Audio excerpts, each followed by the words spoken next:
शक्तीपीठ महामार्गाबाबत मुख्यमंत्री देवेंद्र फडणवीस हेच आग्रही आहेत असं वक्तव्य शेतकरी नेते राजू शेट्टींनी केलंय। हिम्मत असल्यास शेतकऱ्यांच्या जमिनी अधिग्रहण करून दाखवाच असा इशारा राजू शेट्टी यांनी राज्य सरकारला दिलाय। तर शक्तीपीठ महामार्गाच्या विरोधात शेतकरी अधिक आक्रमक झाले असून कायदा हातात घेऊन विरोध करतील असंही राजू शेट्टी म्हणाले। ड्रीम प्रोजेक्ट मधून किमान 50,000 कोटी रुपये हाणायचे आहेत, हे ड्रीम असू शकतं, परंतु या शक्तीपीठ महामार्ग रेटण्या पाठीमागचं कारण अर्थकारणच आहे। कायदा हातात घेऊन शेतकरी त्याला विरोध करतील, त्यांच्यात काही हिंमत असेल तर शेतकऱ्यांची जमीन अधिग्रहित करायला यावंच त्यांनी। सध्या फडणवीसच जास्त आग्रही आहेत।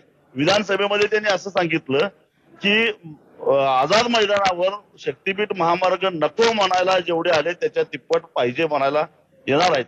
आम्ही ते आव्हान स्वीकारलेलं आहे।